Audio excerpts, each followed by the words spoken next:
నమస్తే, welcome to V3 news లక్ష్యం సమాజహితం. నేను నవ్య. లీడర్తో ముఖాముఖి కార్యక్రమానికి ముందుగా స్వాగతం. ప్రస్తుతం మనతో పాటు ముఖాముఖిలో పాల్గొనడానికి ఉన్నారు కాంగ్రెస్ ఎక్స్ ఎమ్మెల్సీ రాములు నాయక్ గారు. ప్రస్తుతం తరచూ పత్రికల్లో కానీ టీవీలో కానీ వస్తున్న వార్తలను చూసినట్లయితే ఎక్స్ ఎమ్మెల్సీ రాములు నాయక్ అనే వ్యక్తి తరచూ హౌస్ అరెస్ట్కి గురవుతున్నారు. అసలు ఆయన ప్రజల తరపున ప్రభుత్వాన్ని ఆయన ప్రశ్నిస్తున్నదేంటి, ఆయన ఎత్తుతున్న గలం ఏంటి, దానికి సంబంధించి ప్రభుత్వం ఆయన ఎందుకు ఇలా అణిచివేయడానికి చూస్తుంది, అసలు ఆయన బాధ ఏంటి, ఆయన ప్రజల కోసం ఆయన చేయాలనుకుంటున్న సేవ ఏంటి, ఆయనని అడిగి తెలుసుకుందాం. ముందుగా నమస్కారం సార్. ఎలా ఉన్నారు సార్? ప్రస్తుతం డైలీ మేము బాగా ట్రెండింగ్ న్యూస్ చూస్తున్నట్లయితే టీఆర్ఎస్ ప్రభుత్వ హయాంలో మీరు అక్కడి నుంచి పనిచేసి కాంగ్రెస్లో చేరినప్పటికీ ప్రభుత్వం అనేది మిమ్మల్ని ఎందుకు ఇట్లా మీరు ప్రజల కోసం గలమెత్తితే మిమ్మల్ని ఎందుకు అణిచివేయడానికి చూస్తుంది, మిమ్మల్ని ఎందుకు ఇలా హౌస్ అరెస్ట్ చేస్తుంది, దీని గురించి మీరు ఏం మాట్లాడతారు? ఇప్పుడు ప్రభుత్వానికి ఎవరు ప్రశ్నించే గొంతు ఉండదు, గులాంగిరి చేసే గొంతు ఉండాలి. ఆయన కక్ష సాధింపు చర్య కింద నన్ను వారంలో ఒకటేసారి 3 రోజులు అరెస్ట్ చేయడం జరిగింది. ఎందుకు అరెస్ట్ చేస్తుండ్రు? మా హక్కులను ఆ రోజు 2004లో మేము ఎవరు అడగలే కదా. ఆయన ఎన్నికల మేనిఫెస్టోలో 12% రిజర్వేషన్, గిరిజనులకు 3 ఎకరాల భూమి, ప్రతి ఇంటికి ఒక ఉద్యోగం, ఆయన చెప్పిన మాటనే కదా. ఇప్పటికీ 8 సంవత్సరాలు అయింది అధికారంలో వస్తే.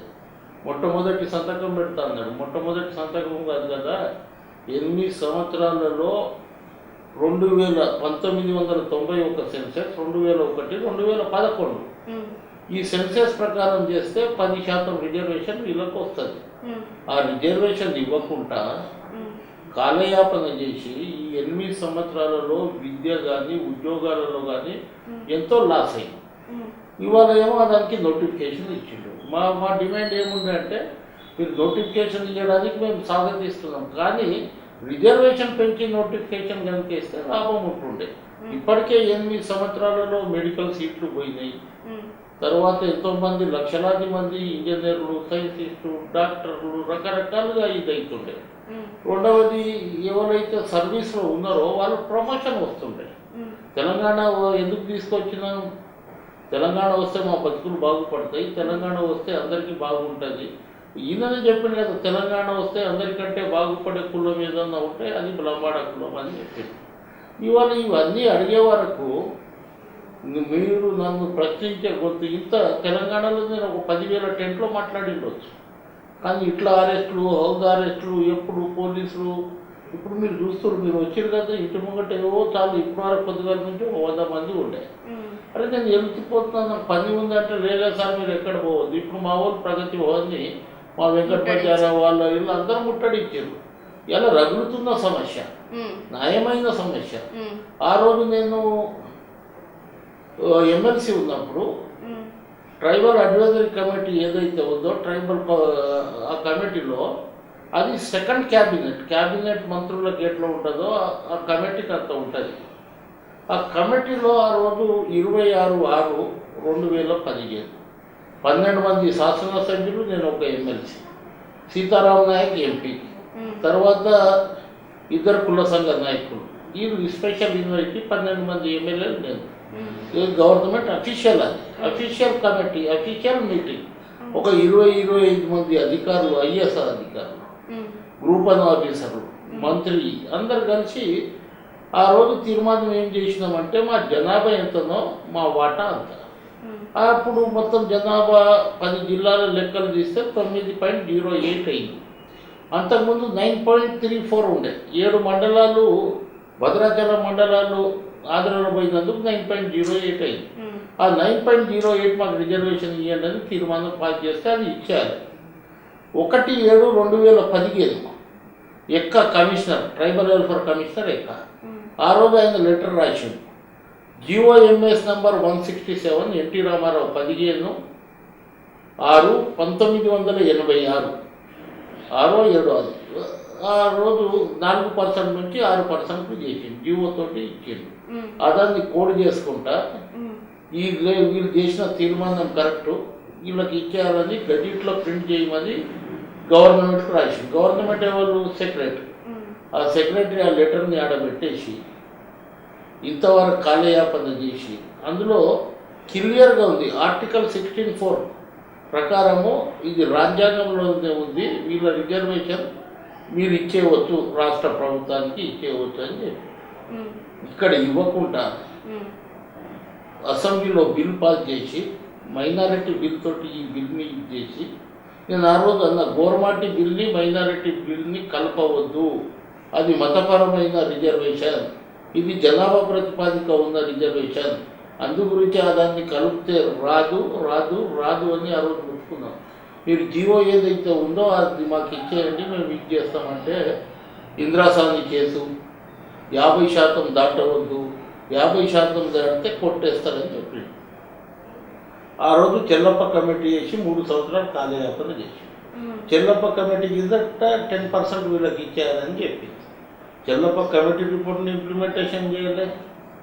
ఇవాళ ఆయన ఏమో కేంద్రంలో ఉందని చెప్తుంది కదా, కేంద్రంలో తప్పు అది, అది రాజ్యాంగంలోనే రాసి ఉంది, వీళ్ళకి ఇచ్చేయవచ్చు అని. నేను ఇప్పటికీ ఏమంటున్నా అంటే, ఇప్పుడు మీరు చేస్తున్న స్పెషల్ ఫైట్ దేని గురించి? ఎస్టీ రిజర్వేషన్స్ గురించా, వాళ్ళ హక్కుల గురించేనా మీరు చేస్తున్న ఫైట్? అంతేకాదు ఎస్టీ రిజర్వేషన్ అడుగుతున్నాం, ఎస్టీ రిజర్వేషన్ కావాలి. మరి ప్రభుత్వం మీ హక్కులను మీరు అడుగుతున్నప్పుడు ఎందుకు కక్ష సాధించే చర్యలు ఎందుకు చేపడుతుంది? ఒక వారం రోజుల్లోనే ఒక నాయకుడిని 3 సార్లు హౌస్ అరెస్ట్ చేయాల్సిన అవసరం ఏముందంటారు? ఇప్పుడు పోలీసులు ముంగట్టున్నారు కదా, మీరు చూసారు కదా, ఆయన దగ్గర నేను ఇంతకు ముందే అన్న గులాంగిరి చేసే గొంతులు ఉండాలి. ఈ గొంతు ఏమైతే ఉందో 14 సంవత్సరాల నేను ఎన్నో బహిరంగ సభలలో మాట్లాడినా, ఎప్పుడు నాకు అరెస్ట్ చేయలేదు. ఇవాళ నేను ఎదురు తిరిగి అడుగుతున్నందుకు 2 సంవత్సరాలు నాకు ఇంకా ఎమ్మెల్సీ ఉండేది, నేను ఎక్స్ఎమ్మెల్సీ కాదు, 2 సంవత్సరాలు నాకు ఎమ్మెల్సీ ఉండే. గవర్నర్ కోట కింద డిస్క్వాలిఫై చేసి రకరకాలుగా ఇబ్బంది పెట్టి అది ఇది చేసిన తర్వాత గిట్ట నేను ఎక్కడ ఇంత ధైర్యపడకుండా పదవులు ఉంటాయి పోతాయి అని ఆ రోజు తెలంగాణ ఈ తెలంగాణ అనుకున్నాను. ఆ రోజు ప్లీనరీకి తెలంగాణలో ఉద్యమకారులు ప్లీనరీ రోజు అరెస్ట్ చేస్తారా? తెలివి ఉందా వీళ్ళకు? ఆ రోజు జై తెలంగాణ అనేటోడు ఒక్కడు లేడు, ఆడ జై తెలంగాణ అనేటోడు ఒక్కడు లేడు, నై తెలంగాణ అనేటోడు మొత్తం డయాస్ మీద ఉన్నారు. ఆ రోజు రివాల్వర్ చూపెట్టినోడు, కాలు ఇరగొట్టినోడు, అరే నీ బక్కపాన హైదరాబాద్లో వస్తావురా నీవు అనేటోడు, నువ్వు ఎవరికి పుట్టినవు అనేవాళ్ళు అందరూ మంత్రులు లేదు. దాటోళ్ళేమో నేను, స్వామిగౌడ్, ఈటల రాజేందర్, డాక్టర్ చంద్రశేఖర్ వికారాబాదు, తర్వాత విజయరామారావు, ఇటువంటి వాళ్ళు రకరకాలుగా మేము బయట ఉన్నాం. ఆ రోజు ఉద్యమంలో పనిచేసినాం. ఆ రోజు అరెస్ట్ చేయడం అది గిట్ట 48 గంటల ముందు అరెస్ట్ చేయడం ఏంది? ఏం అర్థం కాలే. నేను ప్లీనరీని ముట్టడిస్తా అని చెప్పిన అది వాస్తవానికి అయితే మీరు అంటున్నారు మీ ప్లీనరీ ముట్టడిస్తా అని చెప్పారు, మీరు బహిరంగ స్టేట్మెంట్ అనేది ఇచ్చారు. ఓకే, ముట్టడిస్తామంటే అది 24 అవర్స్ ఒక రోజు ముందు చేయాలి, కానీ నువ్వు 48 గంటల ముందు వచ్చేసి ఎవరిని ఇది చేస్తున్నావు, ఎవరిని ప్లీనరీని ఏ అంశం మీద ముట్టడిస్తామని అన్నారు? ప్లీనరీని ఇప్పటికి 8 సంవత్సరాలు అయిపోయింది. 33 రకాల వంటకాయలు, అడుగు బిర్యానీ, ఉలవల చారు. నేను ఒక రోజు ముందు రెక్కి నిర్మించింది. ఆ రోజు రాత్రి పోయి నేను చూసిన అంత ఏముంది ప్లీనరీలో, తండ్రి కొడుకు కుటుంబం, ఆ ఫ్లెక్సింగ్లు ఉంది. కుటుంబ పాలన ప్రైవేట్ లిమిటెడ్ కంపెనీ. అందులో ప్రొఫెసర్ జయశంకర్ది ఎక్కడ ఫోటో లేదు, కొండ లక్ష్మణ్ బాపూజీది లేదు, ఉద్యమకారులు చనిపోయిన వాళ్ళది లేదు, ప్రాణ త్యాగాలు చేసిన వాళ్ళు లేరు, తర్వాత పోలీస్కి ఇష్ట అటువంటి వాళ్ళు కాల్చుకొని చచ్చిపోయినది లేదు, చారీ అటువంటి వాళ్ళది లేదు. అప్పుడు బాధ అనిపించి 100% నీ ప్లీనరీకి వస్తా, ఏం జరిగినా పర్వాలేదు అని చెప్పగానే మొత్తం పోలీస్ పహారాన్ని పెట్టి రకరకాలుగా ఇబ్బంది పెట్టి, మీరు చూసి ఇది వల్ల ఆ రోజు ఎంత పోలీస్ మా వాళ్ళు గిట్ట బాగా ఫైట్ చేసారు. నన్ను తీసుకుపోయి రాత్రి 7-8 గంటల వరకు వదిలిన తర్వాత ఇవాళ ఏం లేదు కదా, ఇలా 5 గంటలకు మళ్ళీ పోలీసు వచ్చి కూర్చుంది. ఏంటంటే లేదు సార్ మిమ్మల్ని హౌస్ అరెస్ట్ చేయాలి. ఎందుకు హౌస్ అరెస్ట్ చేయాలంటే మీరు ప్రగతి భవన్ ముట్టడిస్తూ, ప్రగతి భవన్ నేను పిలిపేయలే, మా వాళ్ళు ఇచ్చిండొచ్చు అని చెప్తాను. నాకు వెళ్ళిపోయిందంటే పోవడానికి వీలు లేదు సార్, 5 గంటల వరకు మీరు ఉండాలి. అందు గురించి తెలంగాణ తెచ్చిన రోజు అరెస్ట్ కావాలి, ఆర్థికంగా దెబ్బతినాలి, పోలీస్ కేసులు రావాలి, రకరకాలుగా ఇబ్బంది చేయాలి, ఇంట్లో భయభ్రాంతులు చేయాలి. చిన్న చిన్న పిల్లలు ఉన్నారు, రోజు వచ్చి పోలీసులు మా మన్మరాలు పోలీసు ఎందుకు వస్తుంది అని అడుగుతూ బాధ అనిపిస్తుంది. ఈ విధంగా వాళ్ళు నిర్బంధించి ఏం చేయలేరు. 100% రిజర్వేషన్ సాధిస్తా, ఇది మా హక్కు, బాబాసాహెబ్ అంబేద్కర్ రాసిన రాజ్యాంగంలోనే ఉంది, మేము బిచ్చం అడుగుతలేదు, అడుగుతున్నాం. లేకుంటే నువ్వు సంపాదించిన కాళేశ్వరంలో కమిషన్ వచ్చింది 2 లక్షలాది కోట్లు, అందులో అడుగుతలేదు. నీ అల్లుడు సంపాదించిన ఆస్తిలో అడుగుతలేదు. ఆ రోజు చిరిగిపోయిన పైంటు స్లీపర్ చెప్పులు ఉందని ఇలా లక్షలాది కోట్లకు పోయింది మీరు. ఆ రోజు 10,000 ఇస్తే 2,000 దాపెట్టుకునేటోళ్ళు మీరు ఇలా వేలాది కోట్లకు ఉందా. మీ దాంట్లో అడుగుతలేం కదా, మా రిజర్వేషన్ మా హక్కు మా ఇది అడుగుతున్నాం. అందు గురించి ఇట్లా మీరు అరెస్ట్ చేయడం కరెక్ట్ కాదు కదా. ఓకే, ఎస్టీ రిజర్వేషన్స్ గురించి మాట్లాడుకున్నట్లయితే ఒక గిరిజన నాయకుడిగా మీరు మాట్లాడుతున్నారు ముందుకు వచ్చి రిజర్వేషన్స్ కావాలి అని చెప్పేసి. మీ తోటి మంత్రులు కావచ్చు, మీ తోటి నాయకులు కావచ్చు, ఎందుకు ముందుకు రావడం లేదు మీకు సపోర్ట్ చేయడానికి కానీ గలమిపి ప్రభుత్వాన్ని ప్రశ్నించడానికి కానీ? అంటే మీరేం చెప్తారు? మంత్రులు ఎందుకు వస్తారమ్మా? ఆయన క్యాబినెట్లో మంత్రి ఉంది సత్యవతి రాఠోడ్, ఎందుకు వస్తుంది? గలం ఇప్పితే బయటికి వస్తారు అడిగించి, గలం ఇప్పకపోతే ఉట్ అంటే ఉట్, సిట్ అంటే సిట్, ప్రగతి భవన్లో డైరెక్షన్ ఇస్తే వీళ్ళు యాక్షన్ చేయాలి. ఇలా 12 మంది శాసనసభ్యులు ఉన్నారు, అందులో 2 కాంగ్రెస్కు సంబంధించిన సీతక్క పోడ వీరయ్య ఉన్నారు, వాళ్ళు కాంగ్రెస్ పార్టీకి సంబంధించినారు. 10 మంది నేను మొన్న అన్న క్లీనరీలో మాట్లాడండి, రిజర్వేషన్ గురించి గొంతు ఇప్పండి, మేకలు లేక బతకండి, పులి లేక గర్జించండి, సింహం లేక గర్జించండి అంటే ఒకళ్ళగా మాట్లాడతారా? తీర్మానం చేసిండు, వాళ్ళ హక్కులు కరెక్టే, 10% అడుగుతుంది కరెక్టే, నేను కేంద్రంపై పోరాడతా. కేంద్రం మీద ఎందుకు పోరాడలేదు? నీ చేతిలో ఉన్నది, కేంద్రం మీద పోరాడతా. అదానికి ప్రతిపాదించున్నాడు వెధవ ఒక రవీంద్ర నాయక్, ఏది దేవరకొండ ఎమ్మెల్యే ఇప్పుడు ఉన్న శాసనసభ్యులు 50% దాటవద్దంట. ఏమన్నా ఉందా? ఒక శాసనసభ్యునిగా ఎన్నికైనావు, 2 సార్లు సిపిఐలో ఉన్నావు, ఒకసారి టీఆర్ఎస్కి ఎంపీ అయినావు, సిపిఐని వదిలేసి టీఆర్ఎస్లో వచ్చినావు, పార్టీ మార్చి ఇక్కడ డబ్బుల గురించి వచ్చినావు. వచ్చిన తర్వాత నేనేమంటున్నా అంటే ఇవాళ తమిళనాడులో 69% ఉంది, మహారాష్ట్రలో 62% ఉంది, పక్క రాష్ట్రంలో 60% ఉంది, ఆంధ్రప్రదేశ్లో, కర్ణాటకలో 60% ఉంది, ఇక్కడ 60% ఉంది.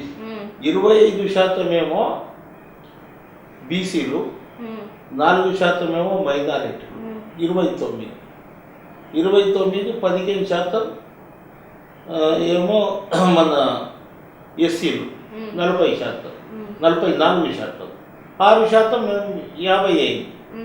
50 అయిన తర్వాత మొన్న ఈడబ్ల్యూఎస్ రిజర్వేషన్ ఇచ్చారు కదా ప్రధానమంత్రి, వాళ్ళు 2% ఇస్తే 10% ఇచ్చేసి వాళ్ళు బ్యాక్వర్డ్ ఈ దాంట్లో బ్యాక్వర్డ్ ఆ దాంట్లో ఎవరన్నా ఉండదు, అందులో బిలో పవర్టీ లైన్ ఉన్న వాళ్ళకు 10% ఇచ్చారు. 60% అయిపోయింది కదా. 60% ఉంటే కోర్టు ఎందుకు కొట్టేస్తలేదు? నీవు ఇంద్రసాని కేసు ఎవరికి చెప్తావు? తీర్మానం ఇంకా అబద్ధాలు 21 సంవత్సరాలు అయితే మేజర్ అయిపోతారు. 17-18 సంవత్సరాలు అబద్ధాలు ఆడినావు, మంచిది అయిపోయింది. 21 వసంతాలు పూర్తి చేసుకొని 22 వసంతాలలో 22 సంవత్సరాలలో నీ పార్టీ అడుగుపెట్టినప్పుడు నీ ఎమ్మెల్యే తోటి ఏం చెప్పిస్తున్నావు? నీవు 50% దాటవద్దు, 50% దాటితే కోర్టు కొట్టేస్తా సుప్రీంకోర్టు అని అంటున్నావు. నేనేమంటున్నా, ఎన్టీ రామారావు ఇచ్చినట్లు నాకు జీవో ఇచ్చి కోర్టు కొట్టేస్తే నేను చూస్తాను. హైకోర్టు కొట్టేస్తుందా, సుప్రీంకోర్టు కొట్టేస్తుందా, అది ఇచ్చేయమంటున్నది. నేను ఒక సింపుల్, ఎక్కడ పంపించే అవసరం లేదు. నీవు ఒక క్యాబినెట్ పెట్టి నేను 6% నుంచి 9% చేస్తున్న వీళ్ళకు 50% దాటిపోయింది, వీళ్ళు చెప్తే ఇంటలేరు అని రాయి, అందులో రాయి. నువ్వు ఆ రోజు ఎన్టీ రామారావు రాయలే, ఎవరు అడగలే. సుప్రీంకోర్టు కొట్టేస్తే నేను చూసుకుంటాను, నేను పోతా కదా సుప్రీంకోర్టులో. హైకోర్టు కొట్టేస్తే హైకోర్టు పోతా, కింది కోర్టు కొట్టేస్తే కింది కోర్టు పోతా. ఫైటింగ్ ఉంది మా దగ్గర, నిజాయితీ ఉంది. ఏ కోర్టు కొట్టది నాకు తెలుసు కదా, ఏ కోర్టు కొట్టది. అందు గురించి ఆయన కావాలని కాలయాపన చేసి ఈ ట్రైబల్ బాగా తెలివి పనులు వీళ్ళు ఇప్పుడే చాలా పోస్టులలో వచ్చేసారు. వీళ్ళ నెట్టి పరిస్థితులు అడగదొక్కాలని 8 సంవత్సరాలు ఎవరిని మాట్లాడింది లేకుండా భయభ్రాంతులు చేసి వాళ్ళ చేతిలో గుప్పట్లో పెట్టుకొని ఈ 10 మంది శాసనసభ్యులు మీరు అందరూ ఎవరు సపోర్ట్ చేస్తారు? ఎందుకు చేస్తారు? వాళ్ళకి భయం కదా, రేపు టికెట్ వస్తుందా రాదా అనేది టికెట్ ఇది కదా. వాళ్ళకిట ఉంది రిజర్వేషన్ కావాలి, కరెక్ట్గా కొట్లాడుతుండదు. కానీ ఆడ ఎవరిది నడుస్తుంది? ఆడ ఎవరైనా మంత్రులది నడుస్తుందా? ఏ మంత్రిదో ఉందా? హోమ్ మినిస్టర్ ఒక హోమ్ గార్డ్ని ట్రాన్స్ఫర్ చేసే పవర్ లేదు. ఒక పంచాయతీ రాజ్ శాఖ మంత్రి ఇంకోళ్ళ ట్రాన్స్ఫర్ చేసేది లేదు. ఒక లేబర్ మినిస్టర్ ఒక లేబర్ ఆఫీసర్ని ట్రాన్స్ఫర్ చేసే పవర్స్ లేదు. ఒక సోషల్ వెల్ఫేర్ మినిస్టర్ ఒక వార్డన్ని ట్రాన్స్ఫర్ చేసే పవర్స్ లేదు. ఒక tribal welfare minister district tribal welfare ఆఫీసర్ని ట్రాన్స్ఫర్ చేసేది లేదు. చేస్తే తండ్రి చేయాలి, కొడుకు చేయాలి, తండ్రి చేయాలి, కొడుకు చేయాలి, ఏమన్నా చెప్తున్నా కూర్చోవాలి అంతే. అందు గురించే వాళ్ళని ఎదిరించవద్దు, వాళ్ళ గురించి ఎక్కువ మాట్లాడవద్దు. వాళ్ళు అసలు ప్రజాస్వామ్యం ఉందా అనిపిస్తుంది. ఆ రోజు బాబాసాహెబ్ అంబేద్కర్ రాసిన రాజ్యాంగాన్ని రద్దు చేస్తూ జూన్ 2వ తేదీ 2014 కల్వకుంట్ల చంద్రశేఖరరావు అనే నేను ఈ రాష్ట్ర ముఖ్యమంత్రిగా ప్రమాణం చేస్తున్నాను. ఇవాళ నుండి కల్వకుంట్ల చంద్రశేఖరరావు రాసిన రాజ్యాంగం నడుస్తుందనే పద్ధతిలో ఇది చేస్తాం. ఒక బీసీల మీద గౌరవం లేదు, ఎస్సీల మీద గౌరవం లేదు, ఎస్టీల మీద గౌరవం లేదు, మైనారిటీల మీద లేదు, విద్యార్థుల మీద లేదు, రైతుల మీద లేదు. అది ఎన్ని రోజులు మీరు మోసం చేస్తారు? ఒక గవర్నర్ ఒక ఆడపిల్ల కనీసం మర్యాద లేదు. ఒక బీసీకి సంబంధించిన ఒక అమ్మాయి ఆడపడుచు గిట్ట నీ గవర్నర్ని కించపరిచినట్లు ఎక్కడన్నా చూసినామమ్మా మనం? ఎప్పుడో అయిందంటాడు ఆయన. గవర్నర్ ప్రసంగం లేని బడ్జెట్ పెట్టేస్తారా? గవర్నర్ ఫోటో కాల్ ఉండదా? వీళ్ళ అల్లుడు పోతే వీళ్ళ మన్మడు పోతే 200 మంది పోలీసులు ఉంటారు. మొన్న యాదగిరి గుట్ట పోతే ఆమె ఫోటో కాల్ లేదు, భద్రాద్రి పోతే ఫోటో కాల్ లేదు, ఆమె ఎక్కడ పోయినా ఫోటో కాల్ లేదు. ఏంది వీళ్ళ ఇష్టం రాజ్యానా? పోలీస్ వ్యవస్థ ఏం చేస్తుంది? ఏం గులాబీ షర్ట్లు వేసుకొని ఖాకీ బట్టలు వేసుకొని వాళ్ళు చెప్పినట్టు తప్ప ఇంకేముంది? అందు గురించే ప్రజలు గ్రహిస్తున్నారు. ఇప్పుడు ఎస్టీ రిజర్వేషన్స్కి సంబంధించి టీఆర్ఎస్ మంత్రులు చెప్తుంది ఏంటంటే, రిజర్వేషన్స్ అనేది మన రాష్ట్రం చేతిలో లేదు, కేంద్రం చేతిలో ఉంది, అంటే బీజేపీ చేతిలో ఉంది అంటున్నారు. దీని గురించి ఒక గట్టి ప్రతిపక్ష నాయకులుగా మీరు ఏం కామెంట్ చేస్తారు? ఒకసారి మీ 3 టీవీ ఛానల్లో గిరిజన 10 మంది ఎమ్మెల్యేలు ప్లస్ ఎంపీ, ఒక ఎంపీ 11 మంది ప్లస్ మంత్రి 12 మంది ఒక దిక్కు కూర్చోమంది, నా ఒక్కరిని ఒక దిక్కు కూర్చోబెట్టు. నేను జీవోతో సహా ఎన్టీ రామారావు ఇచ్చిన జీవోతో సహా ఆ రోజు ట్రైబల్ అడ్వైజరీ ఏదైతే కూర్చుందో ట్రైబల్ కమిటీ ఆ దాంతో సహా ఆ మొత్తం ప్రొసీడింగ్ నా దగ్గర ఇక్కడ లేదు కానీ మన ఆఫీస్లో ఉంది, మొత్తం చెప్తా. గవర్నమెంట్ చేతిలో ఉందంటే ఆర్టికల్ 16(4) చూపెడతా. ఆ రోజు గవర్నమెంట్కు ఎవరన్నా ఒక ఐఏఎస్ ఆఫీసర్ గవర్నమెంట్కు మీరు ఇందులో గజెట్ తీయండి, ఇలా రిజర్వేషన్ ఇంప్లిమెంటేషన్ చేయాలని రాయగలుగుతాడా? ఇది గవర్నమెంట్ చేతిలో ఉంది, ఇది గవర్నమెంటే చేయాలి అని రాయగలుగుతాడా?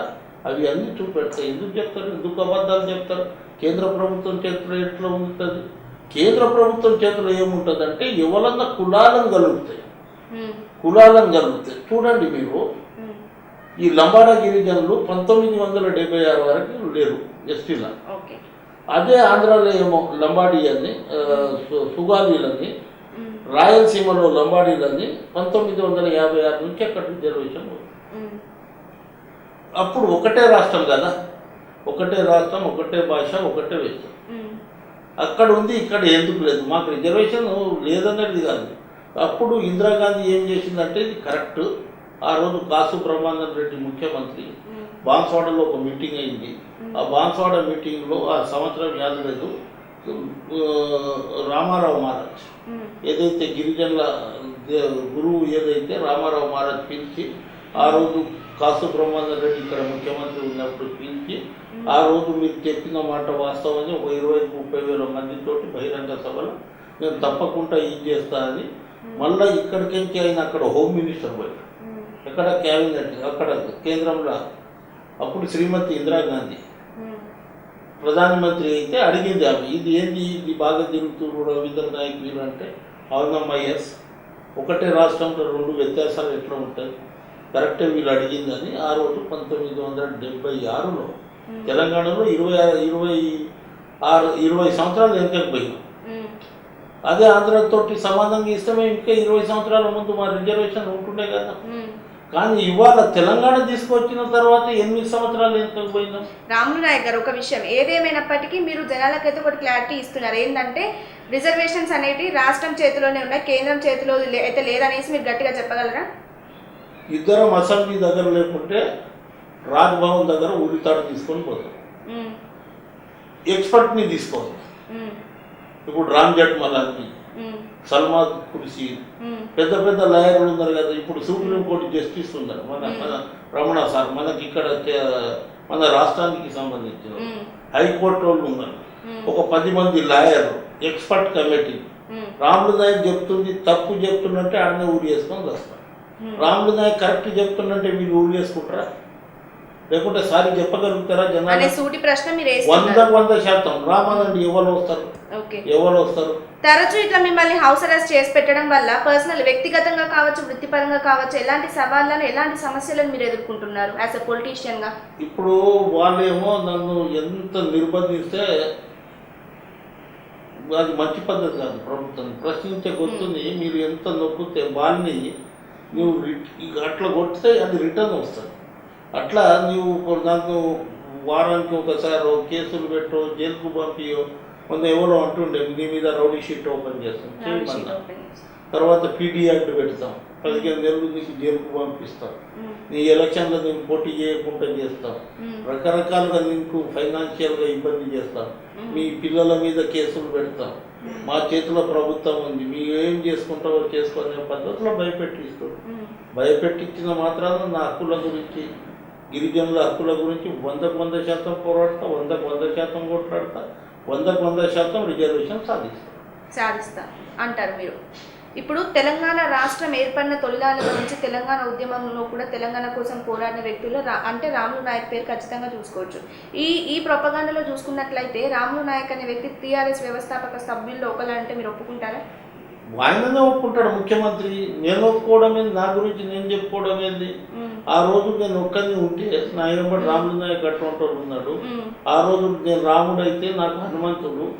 ఆ మీటింగ్లోనే చెప్పింది కదా, బంజారా భవన్ ఏదైతే భూమి పూజ చేసిన రోజు నేను బక్కువని, నేను ఊ అంటే గాలికి కొట్టుకుపోయేటోది, నా వెంబడి రాములు నాయక్ ఉన్నాడు, భీముడు లేక ఉన్నాడు, నాకేమవుతుంది అని ఆ రోజు ధైర్యం ఉండే అని చెప్పింది కదా. ఆ రోజు 2001 ఏప్రిల్ 27వ తేదీ రోడ్ నెంబర్ 14 ఈయన ఇల్లు ఉండేది, ప్రగతి భవన్లో లేడు. ఆ రోజు మొట్టమొదటి దండ మేము కరీంనగర్ బహిరంగ సభకు పోతున్నాం.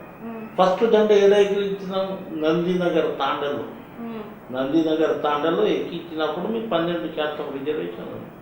మేము అడగలే కదా.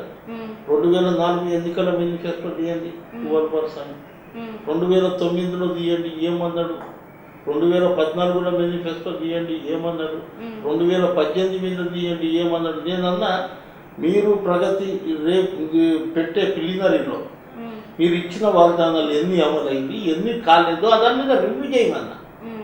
మేము కాదు, మనము చాలా ఈ రాష్ట్రం చాలా ఇండస్ట్రీస్ వచ్చినాయి, చాలా అభివృద్ధి చేసినాం, లక్షలాది మందికి ఉద్యోగాలు, ఇవి అన్నీ ఇంకా అబద్ధాలు ఎందుకు చెప్తారు?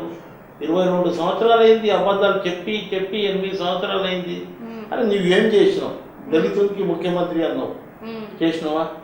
దాని మీదే జరగాలి చర్చ. 3 ఎకరాల భూమి అన్నావు, చేసినావా? ఎస్టీలకు 12% రిజర్వేషన్ అన్నావు, తాండలలో పట్టుకుందాం, ఇంటికి ఒక ఉద్యోగం అన్నాం, గిరిజనులకు భూమి లేకుంటే 3 ఎకరాల భూమి అన్నాం. మీరు ఎప్పుడు ఎస్సీ ఎస్టీలు ఉద్యోగాలే అడుగుతారు, మీకు ఉద్యోగాలు ఇచ్చేటట్లు చేస్తా, మీకు టాటా బిర్లా చేస్తా అన్నారు. 8 సంవత్సరాలలో ఒక్కడన్నా టాటా బిర్లా అయిందా? బికారీ బిర్లా లేదు.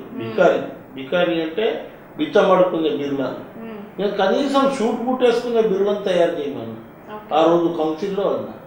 ఈ దాని మీద చర్చ జరగాలి. 12% మైనారిటీలకు రిజర్వేషన్ అవ్వాలి, 12% ఇచ్చినామా దాని మీద చర్చ జరుగుతుందన్న. తర్వాత రైతులకు ₹1,00,000 ఒకటేసారి రుణమాఫీ అన్న, ₹1,00,000 రుణమాఫీ చేసినామా లేదా దాని మీద చర్చ జరగాలి.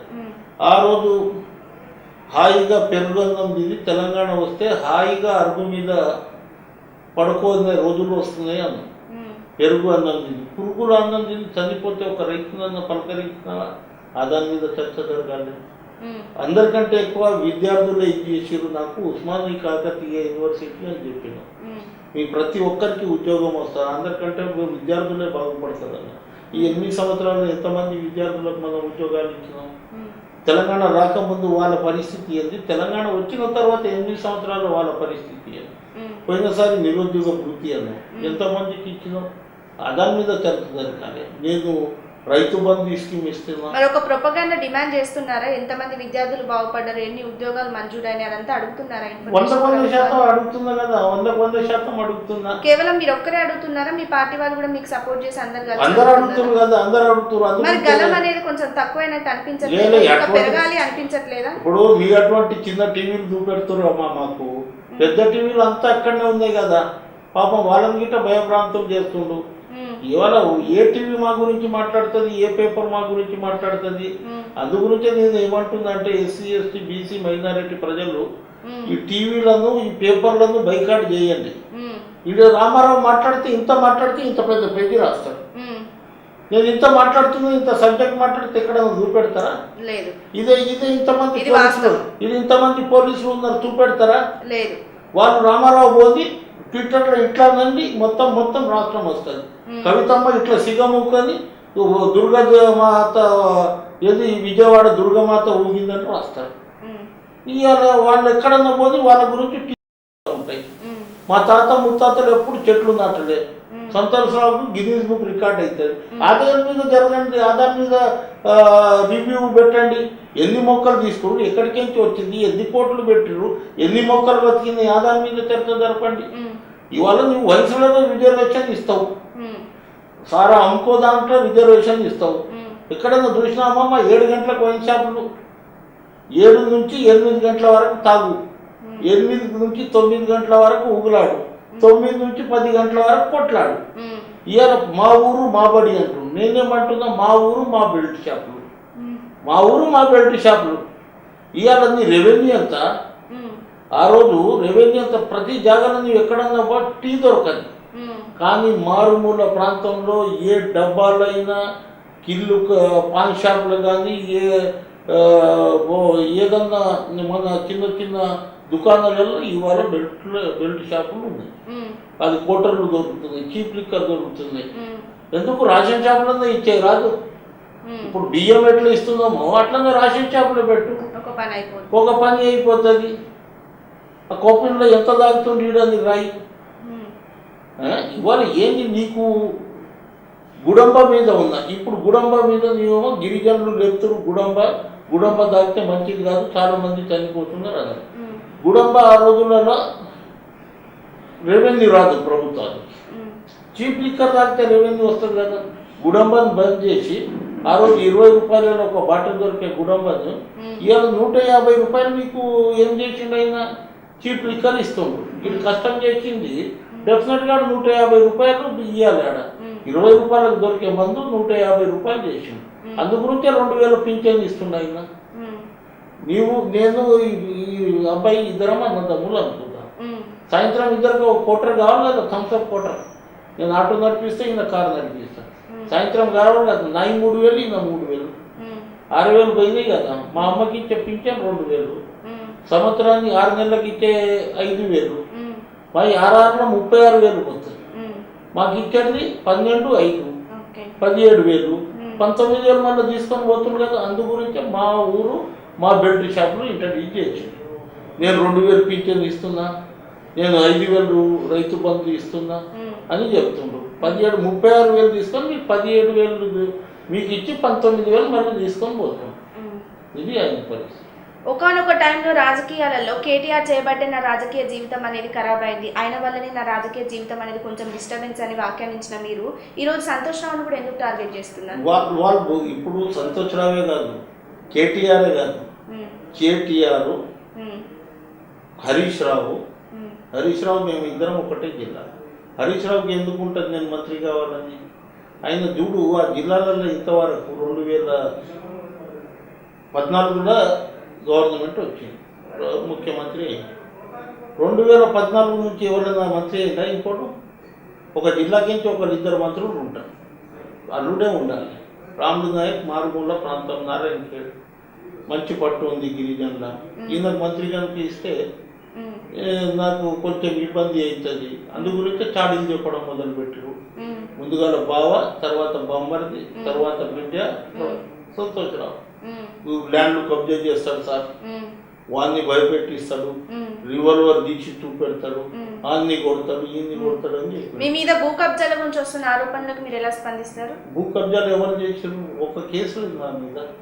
భూ కబ్జాలు ఎప్పుడు చేసినాం? భయపెట్టింది వాస్తవం. భూ కబ్జాలు చేసి చేయలేదు, భయపెట్టించి అది న్యాయం చేసి అక్కడ వచ్చిన డబ్బులు ఈ కుటుంబానికి పెట్టినా. అప్పుడేమో రాములు నాయక్ ఇంద్రుడు, చంద్రుడు, సూర్యుడు అని చూపెట్టిండు. ఇదే సంతోషరావుకు, ఇదే హరీష్ రావుకు రోడ్ నెంబర్ 12లో 600 గజాల జాగా. అది అక్కడ ఏది మన ఎమ్మెల్యే కాలనీలో జూబ్లీ హిల్స్ సొసైటీ ఉంది. జూబ్లీ హిల్స్ సొసైటీలో 600 గజాలు వీళ్ళని కబ్జా చేసి ఇచ్చి నేను అందులో ఒకటి బెడ్రూమ్ తీసుకున్నాను. వీళ్ళిద్దరికి ఇచ్చినా కదా, ఆ రోజు కబ్జా చేసినా కదా. ఇదే కేసీఆర్ చెప్పిండు కదా, తమిదర చూడరాది మన సంతోష్కి ఇల్లు లేదంటే ఇల్లు కట్టించి 4th ఫ్లోర్ ఉంది. ఇప్పుడు పండి ఇక్కడి కెమెరా తీసుకొని పోదాం, ఆ బిల్డింగ్ ఎవరిది అని చెప్తారు. ఇది ఎవరు కబ్జా చేసిండంటే రాములు నాయక్ చేసిండు. రాములు నాయక్ ఇంటికి చేసుకుంటా వీళ్ళ గురించి చేసి ఇచ్చాను కదా. ఆ రోజు రాములు నాయక్ ఏమో చాలా మంచోడు, ఎదురు తిరిగారు. రాములు నాయక్ భూ కబ్జా అంటాడు, ఇంకా చెప్పలేని గాంజాయి అమ్ముతాడు, హఫీమ్ అమ్ముతాడు, డ్రగ్స్ అమ్ముతాడు, అంతా వీళ్ళ దగ్గర గ్యాంగ్ ఉంది. నేను ఇక్కడ ఎందుకుంటాను మా స్లమ్ ఏరియాలో? నేను మా వాళ్ళు ఉన్నారని ఉంటాను. నేను బంజారా జూబ్లీ హిల్స్లో ఉండవచ్చు నేను, కానీ మా అమ్మ బీమార్ అయిపోతుంది వీళ్ళు ఇక్కడికి విడిచిపెట్టిపోతే. ఆమె దగ్గర రోజు 100 మంది కూర్చుంటారు. రోజు ఇప్పుడు మీరు చూసిన రోజు 50 మంది మా ఇంట్లో అన్నం తింటారు. ఆడ ఎమ్మెల్యే క్వార్టర్స్లో పోతే మీ కాచం సత్యనారాయణ అడగండి, నా మిత్రుడు, ఆయన గిట్ట ఉద్యమకారులు, రోజు 50 మంది ఆడ తింటారు. ఆ రోజు రాములు నాయక్ బుక్ కబ్జా కనిపించలే, ఆ రోజు రాములు నాయక్ రివాల్వర్ తీయలే, ఆ రోజు ఈ రాములు నాయక్ మీ పార్టీ ఆఫీస్ కట్టలే, ఆ రోజు నిన్ను మీ కుటుంబానికి భయపెట్టించినప్పుడు ఈ రాములు నాయక్ మీ అప్పటి నిలబడలే. ఇవాళ భూ కబ్జా మేము కాదు, కబ్జా మీరు ఓపెన్గా ఇవాళ 111 జీవో కానివ్వండి, 2 సంవత్సరాల ముందు నుంచి అన్ని అక్కడ తీసుకొని ఇప్పుడు 111 జీవో లేపేయడం ఇవాళ మీరు చేస్తున్నారు. మీరు లైసెన్స్ భూ కబ్జాదారులు, లైసెన్స్ ఉన్న భూ కబ్జాదారులు. ఆ రోజు రాములు నాయక్ భూ కబ్జాదారులు. అది ఎవరి గురించి చేసాడు? ఇలా నార్కోనాల్ టెస్ట్ పెట్టు, నాకు హరిద్రాకు ఎన్నిసార్లు నాకు ఫోన్ చేస్తుండే, అన్న ఫలానాడు వచ్చిందన్నా, తొందరగా కదా అన్న, ఆడ పోలీసు వచ్చిందన్నా అని ఆ రోజు చెప్పినప్పుడు రాములు నాయక్ భూ కబ్జా ఎందుకు కనిపించలే? ఇలా రాములు నాయక్ ఎదురు తిరగగానే భూమి కబ్జా చేసిండు, లేకుంటే భయపెట్టి ఇచ్చిండు. అందు గురించి పార్టీకి ఎంచి బయటికి తీసేసిన. వీళ్ళకు నల్గొండ క్లీనర్కి పైసలు లేకపోతే, సంతోషరావు పెళ్లికి డబ్బులు లేకపోతే, రామారావు పెళ్లికి అది కట్టడానికి పైసలు లేకపోతే, ఏది మ్యారేజ్ ఆలకు ఆ రోజు రాములు నాయక్ మంచిగా అనిపించింది, ఎలా రాములు నాయక్ చెడు అనిపిస్తుంది. తెలంగాణ ఉద్యమ కాలం నుండి కేసీఆర్ వెన్నదంటుగా ఉండి, కేసీఆర్ నమ్మిన బంతుగా ఉండి, ఆ తర్వాత కాలంలోనే అనూహ్యంగా టీఆర్ఎస్ పార్టీలో నుంచి రాములు నాయక్ అనే వ్యక్తి ఎందుకు బహిష్కరించబడ్డాడు అంటే మీరేం చెప్తారు? ఇప్పుడు ఆయన దగ్గర పాత్రలు ఎవరు ఉండవద్దమ్మా. ఆయన దగ్గర నేను చాలా దగ్గర చూసిన ఆయన క్లాస్ అంటే ఇప్పుడు నేను ముఖ్య పాతోళ్ళు ఉండొద్దు అంటే అప్పుడు ఆయనతో కలిసి తిరిగిన వాళ్ళు ఈరోజు పార్టీలో ఉన్న వాళ్ళు కూడా ఉన్నారు. ఎంతమంది ఉన్నారు? ఒకరోజు 2001 కరీంనగర్ సిటీ తీయండి, కరీంనగర్ బహిరంగ సభ తగ్గి దాని మీద ఒక 500 మంది కూర్చోరు, పెద్ద డయా. అది చూడండి, అందులో ఎంతమంది ఉన్నారు? అందులో 10% ఉంటే సార్ లేరు. ఈయన దగ్గర ఏముందంటే పాత్రలు కొంతమంది ఎందుకున్నారంటే పడి కుమిలి చచ్చిపోయే వాళ్ళు ఉంటారు. ఎందుకంటే ఆయన హక్కులను మొత్తం కాలరాసి నాకేమొద్దురా బాబు ఈ 10,000 నాకు నెలకొచ్చే 15-20 లక్షలు డిపార్ట్మెంట్ ఇచ్చేటప్పుడు దాంట్లో 2-3 పైరవీలు చేసుకోవచ్చు. అదే పద్ధతిలో ఉన్నారు, పడి ఉన్నారు తప్ప ఇవాళ నేను కానీ, తర్వాత ఈటల రాజేందర్ కానీ, ఇవాళ రవీందర్ నాయక్ కానీ, ఇవాళ విజయరామారావు కానీ, ఇవాళ డాక్టర్ చంద్రశేఖర్ కానీ, ఇవాళ స్వామిగౌడ్ కానీ, ఇవాళ కోదండరామ్ కానీ, ఇట్లా చెప్పాలంటే ఇంకా చాలా మంది ఉన్నారు. మందాటి సత్యనారాయణ రెడ్డి కానివ్వండి, తర్వాత మన ఎక్స్ఎంపీ ఉండే నారాయణ రెడ్డి చనిపోయిండు పాపం, ఆయన ఒక వెలిగిండు ఎంపీ నిజామాబాద్ కానీ, సంతోష్ రెడ్డి కానీ, ఎక్కడున్నారు ఇవాళ వీళ్ళంతా? ఇవాళ ఎక్కడున్నారు అంటే మేము మనసు చంపుకొని ఉండలేము. ఏదైతే సెల్ఫ్ రెస్పెక్ట్ ఉంటుందో ఆడ ఉంటాం, ఏదైతే సెల్ఫ్ రెస్పెక్ట్ ఉండదో బయటకు వచ్చినా. సెల్ఫ్ రెస్పెక్ట్ లేనోడు, మంత్రి పదవి మీద ఆశ ఉన్నోడు, 4 రూపాయలు సంపాదించుకున్నాం బయట పోయి ఏం చేస్తాం, ఎన్ని రోజులు కొట్లాడే అనేటోళ్ళు జగదీశ్వర్ రెడ్డి అటువంటి వాళ్ళు, నిరంజన్ రెడ్డి అటువంటి వాళ్ళు, మళ్ళీ మన R&D మినిస్టర్ ఆయన పేరు మన సమ్ రెడ్డి, ఆయన అనుకోండి. చూడండి ఎంతమంది ఉన్నారు మీకు. ఎందుకు రామారావు ఏంది ఉద్యమకారుడా, 2005లో వచ్చింది. కవిత ఏం ఉద్యమ నాయకురాలా, సంతోషరావు ఏం ఉద్యమంలో పనిచేసిండా? ఇలా చెప్తారు వాళ్ళు మేము ఉద్యమంలో పనిచేసినాం. వాళ్ళే తీసుకొచ్చారు, వాళ్ళ కుటుంబమే తీసుకొచ్చింది, మా తండ్రే తీసుకొచ్చిండు అంటున్నాను. ఆయన మా తండ్రి లేకపోతే తెలంగాణ లేదంట. ఈ తండ్రి ఉద్దేశం ప్రకారం ఎవరు తీసుకొచ్చినట్లు అసలు తెలంగాణ? చనిపోయిన 1250 మంది బలిదానంతో వచ్చిన తెలంగాణ, ఉద్యమకారులతోటి వచ్చిన తెలంగాణ, సోనియా గాంధీ చలించి ఇచ్చిన తెలంగాణ. కాంగ్రెస్ పార్టీ లేకపోతే వీళ్ళు ఎక్కడండి? ఆ రోజు 12 మంది ఎంపీలు ఏది కాంగ్రెస్ పార్టీకి సంబంధించిన మా అంజన్ కుమార్ యాదవ్ అటువంటి వాళ్ళు, మా రాజయ్య సిరిసిల్ల రాజయ్య కానీ, సురేష్ శెట్కర్ కానీ, పొన్నం ప్రభాకర్ కానీ, ఇటువంటి రకరకాల ఎంపీలు 12 మంది ఉండే ఆ రోజులలో. మా బాలరాం నాయక్ గాంధీ, వీళ్ళందరూ కలిసి ప్రణబ్ ముఖర్జీ కాళ్ళ మీద పడి తెలంగాణ కావాలి, హనుమంతరావు అటువంటి వాళ్ళు తెలంగాణ కావాలి అని సోనియా గాంధీ లీక్ చేసి, చిన్నారెడ్డి అటువంటి వాళ్ళు 40 మంది శాసనసభ్యులు సంతకాలు పెట్టి ఢిల్లీకి పోయి శ్రీమతి ఇందిరాగాంధీ సోనియా గాంధీకి ఇచ్చేసి నచ్చజెప్పి అన్నీ చేసిన తర్వాత వచ్చిన తెలంగాణ. మొన్న అంటాడు ఎంత అహంకారం. టీపీసీసీ ఎక్కడ ఉంటే మా నాయన లేకపోతే, ఆర్టికల్ 3 రాయకపోతే బాబాసాహెబ్ అంబేద్కర్, మీరు ఎక్కడ ఉండే? ఈ రాష్ట్రం ఏర్పడేడుదా? ఏమంటాడు ఎంత అహంకారం. నా చెప్పుతో తండ్రికేమో ముఖ్యమంత్రి పదవి ఎడమకాలు చెప్పుతోటి సమానం, కొడుకు గిట్ట మంత్రి పదవి ఎడమకాలతోటి. అంటే అంబేద్కర్ రాసిన రాజ్యాంగంతో కదా మీరు వచ్చింది, ఎన్నికలలో గెలిచింది మీరే కదా. అంటే మీకు కాళ్ళ చెప్పులతోటి సమానం. ఎవరిని కించపరుస్తున్నారు? ఎంత అహంకారమైన మాటలు మాట్లాడుతున్నాయి. ఇవి అన్నీ మీరు దృష్టిలో పెట్టుకోవాలి, కానీ ఇది మంచి పద్ధతి కాదు. అందుగురించే మీ ఉద్దేశం ప్రకారం అసలు ఒక పార్టీలో ఎందుకు చేరుతాం మనం? మేము తెలంగాణ వస్తే నేను ఎమ్మెల్సీ అవుతాను అనుకోలేదు, లేకుంటే తెలంగాణ వస్తే నేను చైర్మన్ అవుతాను స్వామిగౌడ్ ఎప్పుడు అనుకోలేదు, తెలంగాణ వస్తే నేను మంత్రి అవుతాను ఈటల రాజేందర్ ఎప్పుడు అనుకోలేదు. తెలంగాణ వస్తే మా బతుకులు బాగుపడతాయి, తెలంగాణ వస్తే మా పిల్లలకు ఉద్యోగాలు వస్తాయి, తెలంగాణ వస్తే 3 ఎకరాల భూమి వస్తుంది, తెలంగాణ వస్తే ఒక దళితుడు ముఖ్యమంత్రి అవుతాడు, తెలంగాణ వస్తే ప్రతి ఇంటికి ఒక ఉద్యోగం వస్తుంది, తెలంగాణ వస్తే విద్యార్థులు బాగుపడతారు, తెలంగాణ వస్తే రైతులు బాగుపడతారు అనే ఉద్దేశంతో కొట్టాడు.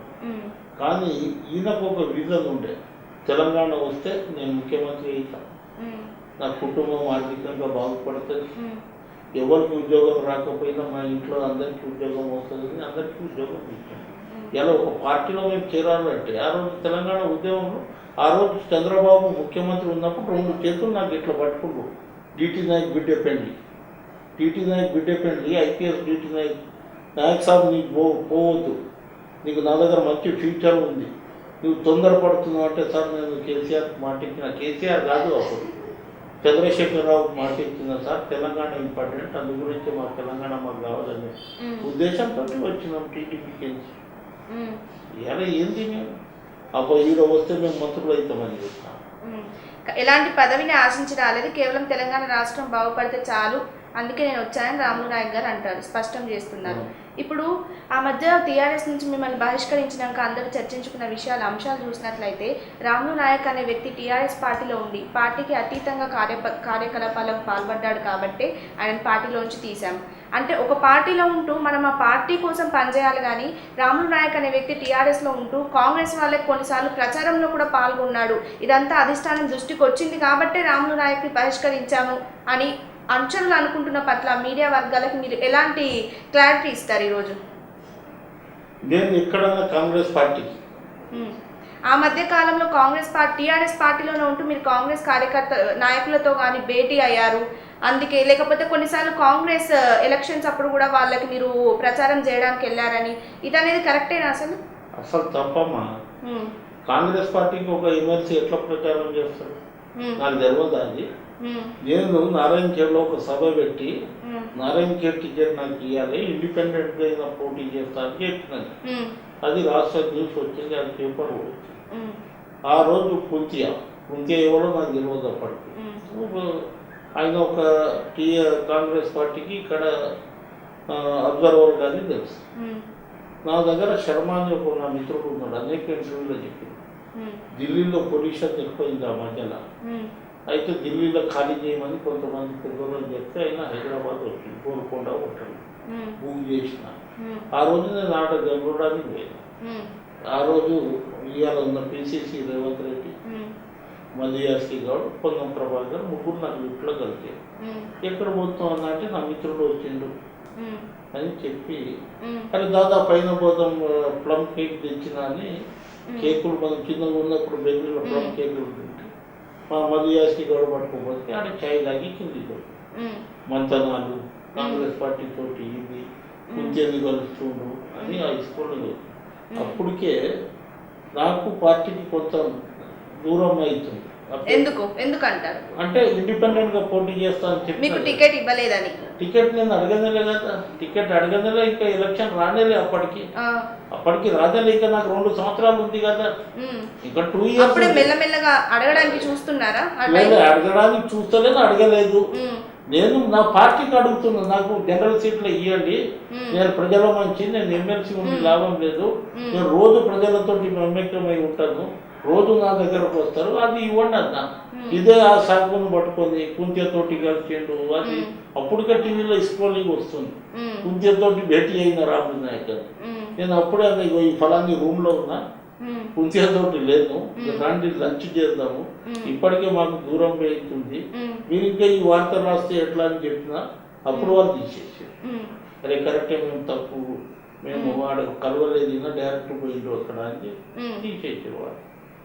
తెలంగాణ ఉద్యమ కాలం నుండి కేసీఆర్తో నడిచి మీరు ఆ టీఆర్ఎస్ పార్టీలో ఉన్నప్పుడు ఎమ్మెల్సీ స్థానంతోనే ఎందుకు మీరు సరిపెట్టుకున్నారు? ఒక ఎమ్మెల్యే పదవికి వెళ్ళాలని ఎందుకు అనుకోలేదు మీరు?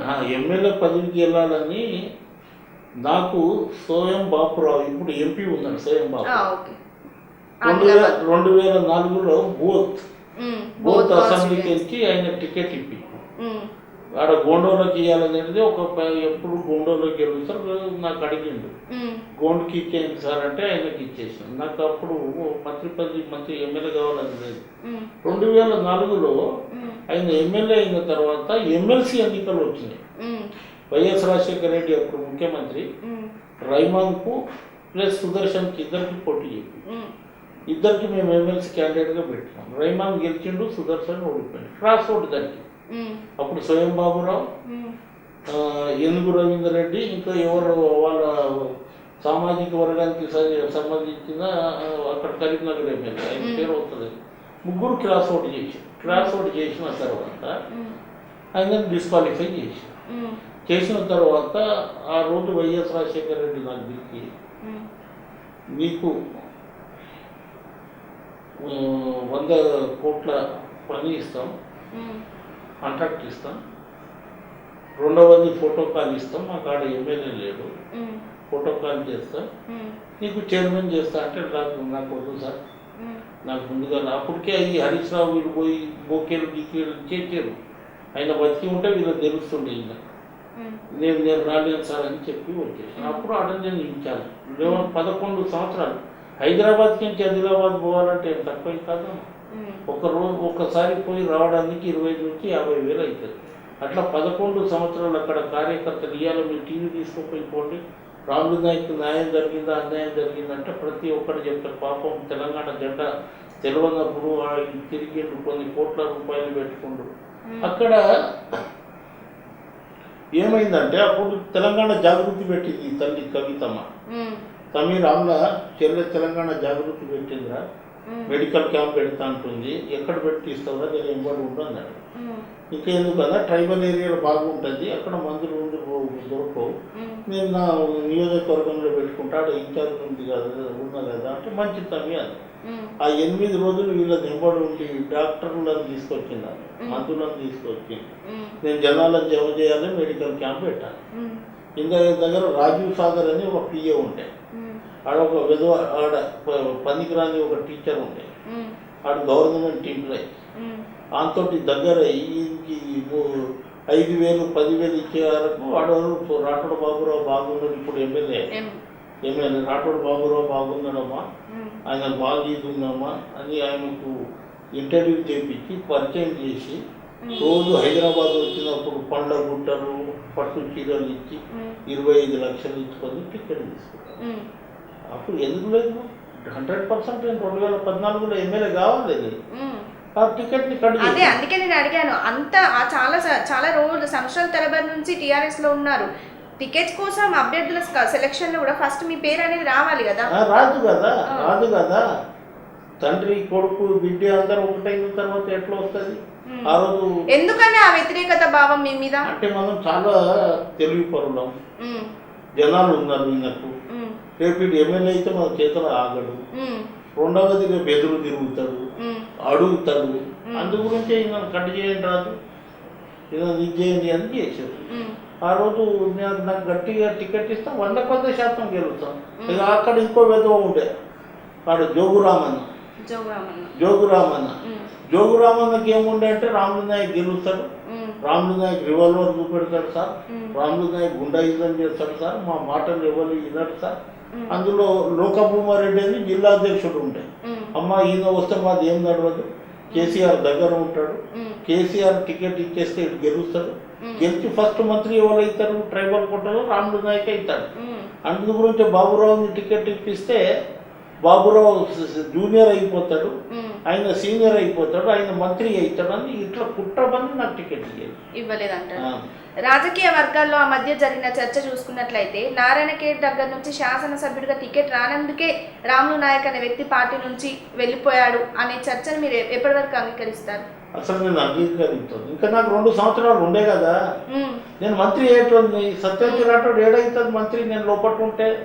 నాకు పార్టీ మీద మోజు, నాకు సీట్ల మీద మంత్రి పదవి మీద మోజు ఉంటే నేను ఇంకా 2 సంవత్సరాలు ఉండే కదా. నాకు 2 సంవత్సరాల్లో మళ్ళీ సెకండ్ టైం 2018లో ఎన్నికలు జరిగినప్పుడు ఎవరు ఉంటుండే? సీనియారిటీ చూసుకున్నా, ఇంకా 2 సంవత్సరాలు చూసుకున్నా, సత్యవతి రాఠోడ్ లేదు కదా. అప్పుడు ఎవరికి ఇస్తుండే? కంపల్సరీ నా మీద ప్రేమ లేకుండా నాకే ఇవ్వాలి.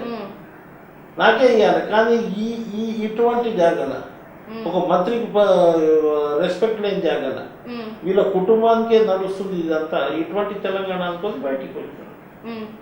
అది ఏదో నారాయణఖేడ్ టికెట్ దొరకలేదని, నారాయణఖేడ్ ఇయ్యనందుకు, నేను ఏదో కోవడిగా పనిచేసినందుకు, వీళ్ళ అల్లుడు కోవడిగా పనిచేసిండు హరీష్ రావు. పోయి ఈ వైఎస్ రాజశేఖర రెడ్డి చనిపోకపోతే ఫస్ట్ పార్టీ మారేటోడు హరీష్ రావు. ఆ రోజు విజయశాంతి పోయి బొకే ఇచ్చి వచ్చింది. ఆ రోజు 10 మంది దిగకపోయే దాంట్లో వీళ్ళు ఉన్నారు. ఇలా నాకంటారా? నా నిజాయితీకి ఏమయ్యింది అనుకుంటారు?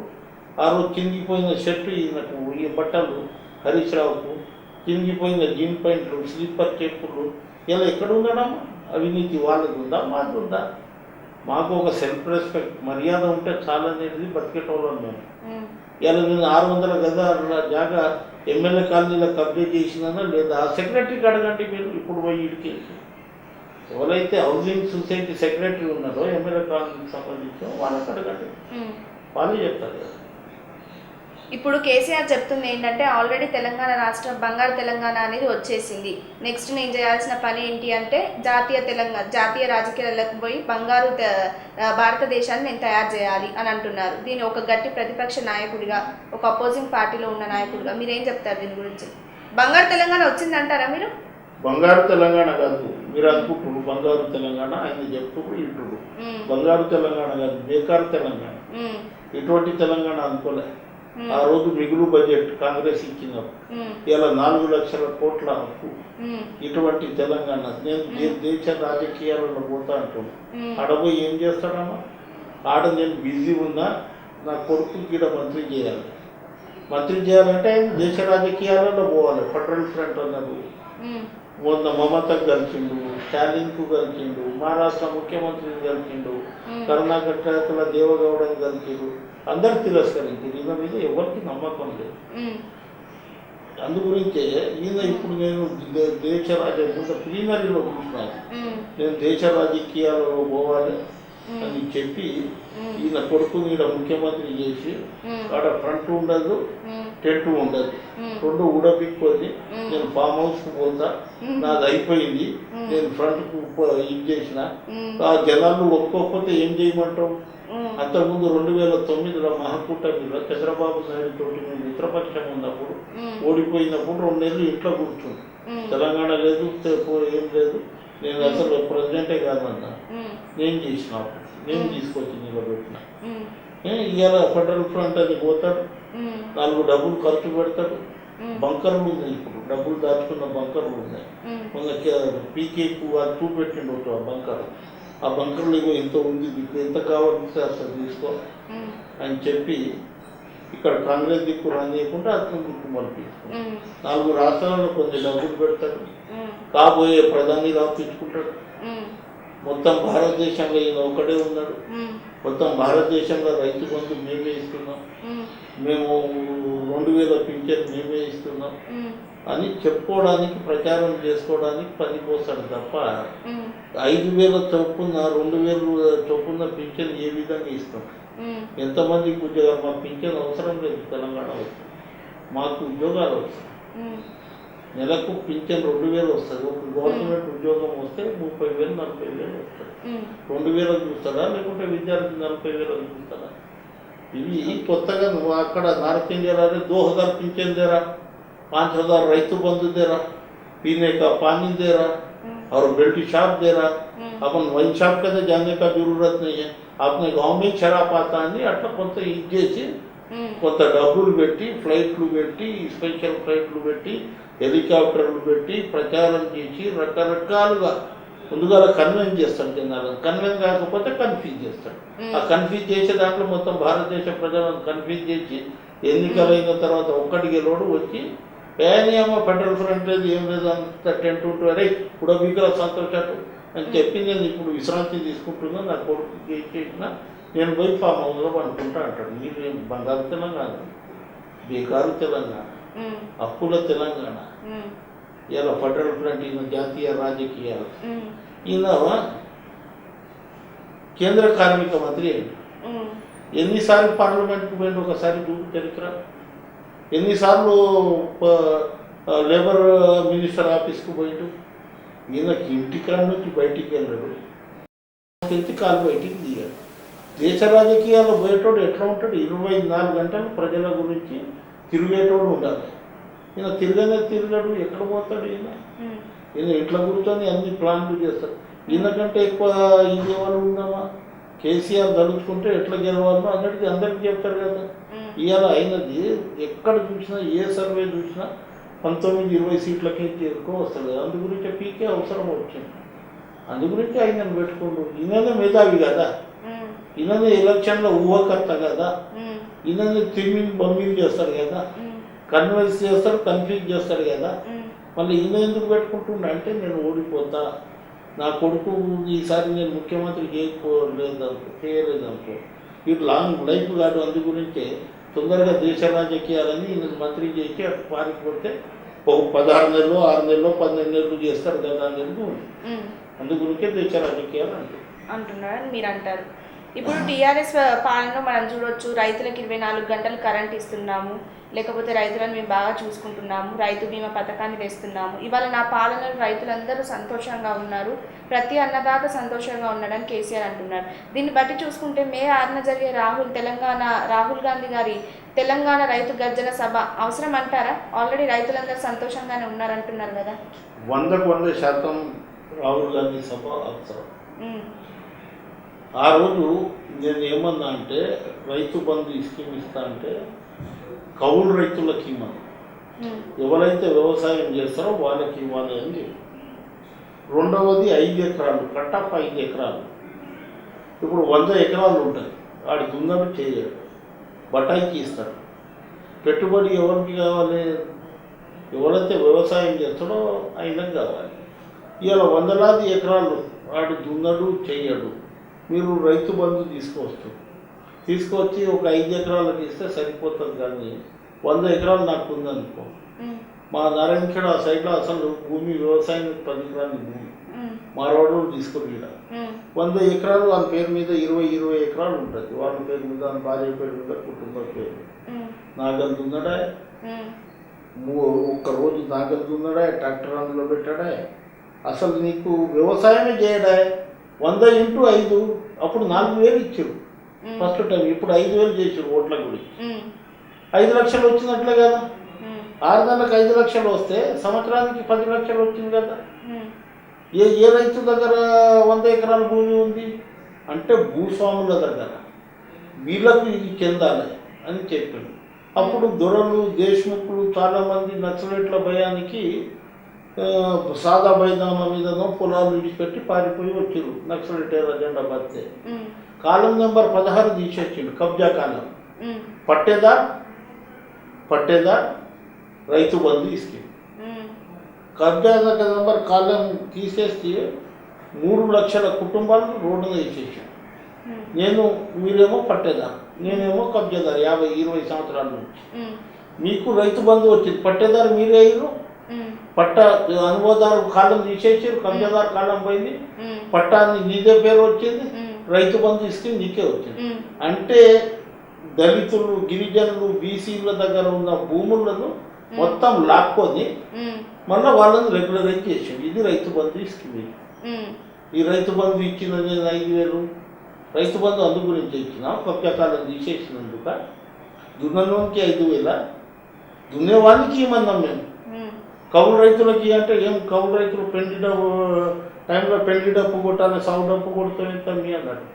నేను దున్నేటోనికి ఇవ్వాలన్నా అంటే ఆ కౌలు రైతు నీది ఒక 100 ఎకరాలు ఉండాలి, కౌలు రైతుకు నువ్వు రాసి ఇస్తావా? కౌలు రైతుకు రాసి ఇవ్వాలి. ఎవరు రాసి ఇస్తారన్నా నేను చేస్తే చేయలేకుండా పోవే అట్ట అంటాడు. నేను నీ దగ్గర కౌలు చేస్తున్నది రాసి ఇస్తున్నా. కాలం నెంబర్ 16 తీయవద్దన్నా, కబ్జా కాలం తీసేస్తే అది అవుటే, అది మొత్తం లైఫే పోతుంది అన్న. అందుగురించి రైతు బంధు వ్యవస్థ తీసుకొచ్చి తర్వాత ధరణి వెబ్సైట్, ధరణిలో మొత్తం పేర్లను చేంజ్ చేసేసి 1954 నుంచి వచ్చే రికార్డులు అన్నీ తీసేసి ఈ రికార్డు పెట్టి 24 గంటల కరెంట్ అంటుంది. అప్పుడు రాష్ట్రం ఏంటంటే సమైక్య రాష్ట్రం. ఇప్పుడు చిన్న 10 జిల్లాలు, దాదాపు 33 జిల్లాలు చేసింది. మనకు కరెంట్ ఎక్కువనే ఉంటుంది. ఆ కరెంట్ నేను 24 గంటలు ఇస్తున్నా, 24 గంటలు ఇస్తున్నా అని చెప్పుకుంటున్నాను. అప్పుడు ఉత్పత్తి అయిన కరెంట్ ఎంత, అప్పుడు వినియోగదారులు ఎంత, ఎంతమంది జనాభా, ఎంతమంది ఇండ్లు, చేయండి లెక్కలు. సమైక్య రాష్ట్రం విడిపోయిన తర్వాత అక్కడ దాదాపు 14 జిల్లాలు అడ్డుపోయింది, 10 జిల్లాలు ఇక్కడ పోయింది, రాయలసీమ, ఆంధ్ర అడ్డుపోయింది. ఆ కరెంటు అప్పుడేమో కాంగ్రెస్ పార్టీ కరెంట్ ఇవ్వలేదు, కాంగ్రెస్ పార్టీ ఇది చేయలేదు. ఆ రోజు చంద్రబాబు నాయుడు ఇబ్బంది పడ్డాడు, తర్వాత వైఎస్ రాజశేఖర రెడ్డి వచ్చి కరెంట్ ఫ్రీ చేసిండు. ఆ రోజు చంద్రబాబు కరెంట్ ఫ్రీ ఇస్తేమో మీరేమో ఆ వైర్ల మీద బట్టలు ఆరేసుకోవాలన్నాడు. ఇవాళ జనాభా తక్కువైంది, వ్యవసాయం తక్కువైపోయింది, వ్యవసాయం ఇదైంది. ఆ రోజుల్లో ఎంతోమంది రైతు, ఈ రోజులలో 10 జిల్లాల్లో తక్కువ అవుతుంది కదా. అట్లా చూసుకొని 24 గంటలు కరెంట్ ఇస్తుందని ఎవరు చెప్తాడు? ఇది ఇవాళ అంత పెద్దది, ఇంత కుళ్ళ డబ్బు ఉండే, ఇప్పుడు ఇది కుళ్ళ డబ్బు లేక ఇంత రాష్ట్రం అయిపోయింది. అప్పుడు పెద్దగా ఉండే కదా, చాట అంతా ఉండే, ఇప్పుడు కుళ్ళ డబ్బు అయింది. 24 గంటలు ఇవ్వచ్చు, చిన్న కుటుంబం చింతలేని కుటుంబం అంటాం చూడు, అప్పుడు పెద్ద కుటుంబం, ఉమ్, 10 మంది కలిసి ఉండేటోళ్ళం. అందులో 8 మంది విడిపోయారు. ఇద్దరు కలిసి ఉన్నప్పుడు కరెంట్ ఇది ఉంటుంది, అన్నీ ఇది ఉంటుంది. ఇంకా దౌర్భాగ్యం ఏంటంటే మిగులు బడ్జెట్ ఉన్నప్పుడు 4 లక్షల కోట్లు అప్పు కాళేశ్వరం పేరు మీద. ఎవరన్నా ప్రాజెక్ట్ కడితే ఇట్లా నీళ్ళు వస్తే సగం నీళ్ళ కట్ట కడితే కింద జారితే అది ప్రాజెక్ట్ అవుతుంది. కానీ బొక్కెన మీద బొక్కెన పెట్టి ఇంకోటి పెట్టి మనం మోటార్ వ్యవసాయం చేస్తుండేవి. ఆ వ్యవసాయం లెక్క చేసి 1000 మీటర్లకించి నీళ్ళు తీసుకొచ్చి పైన పడేసి ఇగో కాళేశ్వరం, ఇగో ఇంత సస్యశ్యామలం అది ఇట్లా చెప్పుకోవడానికి తెలుస్తుంది. ఇంకా మెయింటెనెన్స్ దానికి కరెంట్ ఎంత కాలుతుంది, ఏది అవుతుంది తెలుస్తుంది. మే 6న రాహుల్ గాంధీ తెలంగాణ రాష్ట్రానికి రాబోతున్నారు కాబట్టి మేనిఫెస్టో అండ్ ప్రోటోకాల్ ఏంటంటారు? ఏ అంశాల మీద చర్చించబోతున్నారు? రైతుల మీద చర్చిస్తాం. 8 సంవత్సరాలలో తెలంగాణ ఇచ్చిన తర్వాత ఏం అభివృద్ధి జరుగుతుందని విద్యార్థులతోటి మాట్లాడతారు. ఎంతమందికి ఉద్యోగాలు వచ్చింది, ఎంతమంది హాయిగా పెరగందని అరుగు మీద పండుకుంటారు, ఈ 1,00,000 రూపాయలు రుణమాఫీ అయిందా, మీరు సంతోషంగా ఉన్నారా, మేము తెలంగాణ ఇచ్చినాం, ఆంధ్రలో మేము గెలవకపోయినా తెలంగాణలో మీకు మంచిగా జరిగిందా, ఆ అంశం మీద అడగడానికి వస్తుండ్రు. అది అడగడానికి యూనివర్సిటీలో మేము పర్మిషన్ ఇయ్యం, ల్యాండ్ ఆర్డర్ ప్రాబ్లం అని వీరే చెప్తారు. ఏమైంది ఈ యూనివర్సిటీ తిరుగుతుందా? భారతదేశంలో ఉన్న అన్ని యూనివర్సిటీల్లో పోయి విద్యార్థులతో ముఖాముఖి ఇచ్చేస్తుండ్రు. అదానికి ఇది లేకుండా ఇవాళ రాహుల్ గాంధీ సభకు ఎందుకు మీకు ఇది అవుతుంది? రాహుల్ గాంధీ వస్తే మీకెందుకు ఇది అవుతుంది? బంగారు తెలంగాణ అన్నారు కదా, కరెంటు బాగా ఇస్తున్నాం అంటారు కదా, ఉద్యోగాలు ఇచ్చినాం అంటారు కదా, 80,000 నోటిఫికేషన్ ఇచ్చారు కదా. మాట్లాడండి, మాట్లాడితే తెలుస్తుంది కదా విద్యార్థులతో. వాళ్ళు ఏం చెప్తారు? అక్కడ ఎవరు రాజకీయ నాయకులు ఉండరు కదా, ముఖాముఖి కదా. విద్యార్థులు రాహుల్ గాంధీ ఉంటే మా పీసీసీ 1-2 నాయకులు ఉంటారు. దానికి పర్మిషన్ ఇయ్యం. ఎందుకంత భయం మీకు? ఓకే, ఇప్పుడు కాంగ్రెస్ వాళ్ళు పార్టీలో జరుగుతున్న చర్చలను చూసుకున్నట్లయితే నిన్న నాగార్జున సాగర్లో పార్టీ వర్గాలు పెట్టుకున్న మీటింగ్లో రేవంత్ రెడ్డి కావచ్చు, ఉత్తమ్ కుమార్ రెడ్డి కావచ్చు, జానారెడ్డి కావచ్చు, వీళ్ళందరూ ఆ మీటింగ్స్లో పార్టిసిపేట్ చేసి అసలు నెక్స్ట్ పార్టీని ఎలా ఇంకో స్థాయికి తీసుకెళ్లాలనే దానిపై రకరకాల చర్చలు అనేవి జరుగుతున్నాయి. దీంట్లో కోమటిరెడ్డి దీంతో విభేదించారు. ఇలా పార్టీలోనే ఒకరికొకరు వర్గ పోరు, దీనివల్ల పార్టీకి ప్రాబ్లం అవుతుంది, బయట ప్రజలు చూసే జనాలకు కూడా బాగుండదు. దీని గురించి మీరు ఏమంటారు? కాంగ్రెస్లో వర్గ పోరు అనేది ఎందుకు నడుస్తుంది ముఖ్యంగా?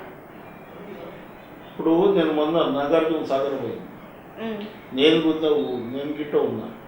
వచ్చేటప్పుడు రేవంత్ రెడ్డి కారులో కూర్చొని వచ్చాను. ఇది ప్రైవేట్ లిమిటెడ్ కంపెనీ కాదు, ఇది పబ్లిక్ లిమిటెడ్. కాంగ్రెస్ పార్టీ అయితే పబ్లిక్ లిమిటెడ్, ఇది అందరు షేర్ హోల్డర్ ఉంటారు అందులో. ప్రైవేట్ లిమిటెడ్ కంపెనీలో 4 డైరెక్టర్లు ఉంటారు, తండ్రి కొడుకు బిడ్డ. వీళ్ళు చెప్పింది నడుస్తారు. ఏ ప్రాంతీయ పార్టీ అన్న చూడండి, తెలుగుదేశం ఉన్నప్పుడు చంద్రబాబు చెప్పింది నడుపు. ప్రాంతీయ పార్టీలకు జాతీయ పార్టీలకు వ్యత్యాసం ఉంటుంది. జాతీయ పార్టీలో ప్రజాస్వామ్యం ఉంటుంది, ఇక్కడ ప్రజాస్వామ్యం ఉండదు. ఇక్కడ కేసీఆర్ చెప్పిందే నడవాలి, లేకుంటే వాళ్ళ కొడుకు చెప్పిందే నడవాలి. నిన్న జరిగిన సమావేశం మనం 6 తారీఖు 1,00,000 మందిని తీసుకుపోవాలని ఒక పెద్ద అయిన జానారెడ్డి గారు చెప్పారు. దానికి ఉత్తమ్ కుమార్ రెడ్డి అందరం కలిసి 1,00,000 తీసుకొని పోతాం. పోయిన తర్వాత కోమటిరెడ్డి ఎందుకు రాలేదని మీరు ఒక క్వశ్చన్ వేసారు. కోమటిరెడ్డి పూర్తిగా విభేదించారని తెలిసింది. మీ ఆలోచనలకి ఆయన ఆలోచనలకి పూర్తిగా విభేదించడం ఏంది? ఆయన ఏం చెప్పిండంటే ఈడ గట్టిగా ఉంది పార్టీ, మీరు రావద్దని ఒక స్టేట్మెంట్ చూసినది.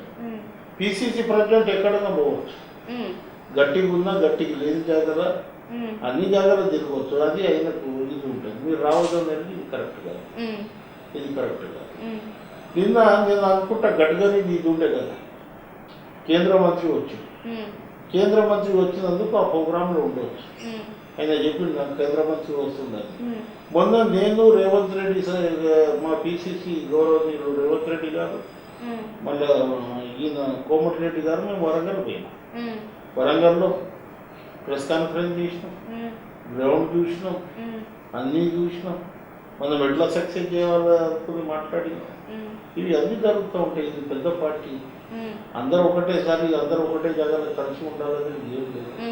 వర్గపోరు అనేది ఉంటుంది అంటారా? వర్గపోరు ఇప్పుడు నుంచే కాదు, 100 సంవత్సరాల నుంచి ఉంది. ఇప్పుడే కొత్త ఏమైంది అని ఎలక్షన్ వచ్చినప్పుడు అందరూ ఒకటైతారు. ఇది ఎట్లా ఓడగొట్టాలో అది చేస్తారు, అందులో ఎటువంటి డౌట్ లేదు. నేను అన్న కదా, ప్రజాస్వామ్యం ఉన్న పార్టీ, అందరం కలుస్తాం, ఏం వర్గం లేదు, ఏం పోరు లేదు. కొంచెం ఇగో ప్రాబ్లం తప్ప ఇంకేం లేదు. ఇలా నేను చూస్తున్నా దగ్గర 2 సంవత్సరాలు ఏం లేదు, అందరు కలిసికట్టుగా గవర్నమెంట్ చేస్తాం. ప్రస్తుతం తెలంగాణ నడుస్తున్న చర్చ ఏంటంటే ఎలక్షన్స్ అనేవి 5 years ప్రొపగాండా, 5 yearsకి ఎలక్షన్స్ అనేవి జరుగుతాయి. కానీ తెలంగాణలో ముందస్తు ఎన్నికలు ఎనీ టైం రావచ్చు అనే చర్చ కూడా జరుగుతుంది. ముందస్తు ఎన్నికలు కనుక వస్తే మీరు రెడీగా ఉన్నారా ఫేస్ చేయడానికి? రేపు ఎన్నికలు వచ్చినా మేము కొట్లాడతాం. మాకు బలగం ఉంది, మా కార్యకర్తలు ఉన్నారు. 40 లక్షల మెంబర్షిప్ ఉంది. 30 లక్షలు చేద్దామనుకున్నాం, 40 లక్షల మెంబర్షిప్. ఏ నియోజకవర్గంలో గిట్ట ఎవరికన్నా పోటీ చేయించినా 20 నుంచి 30 వేల ఓట్లు ఉంది. అటువంటి పార్టీ ఇది. ఎందుకు తొందర పోతాడు ఆయన ఉండాలి కదా, కంటిన్యూ 5 సంవత్సరాలు ఉండాలి కదా. ఆయనకు 5 సంవత్సరాలు మ్యాండేట్ ఇచ్చినాం కదా, ఎందుకు తొందర పోతాడు? ఎందుకంటే రోజు రోజు నా మీద వ్యతిరేకత వస్తుంది. ఇంకా నేను లేట్ కనుక చేస్తే నా మీద బాగా వ్యతిరేకత వస్తుంది. మొత్తం సర్వే చేస్తే 19 నుంచి 20 సీట్లు వస్తాయి అనేది వాళ్ళకి రిపోర్ట్ ఉంది. 105 గెలుస్తాం, 100 గెలుస్తాం, 120 ఉన్న సీట్లకు 160 అయినా చెప్పగలుగుతాడు ఆయన.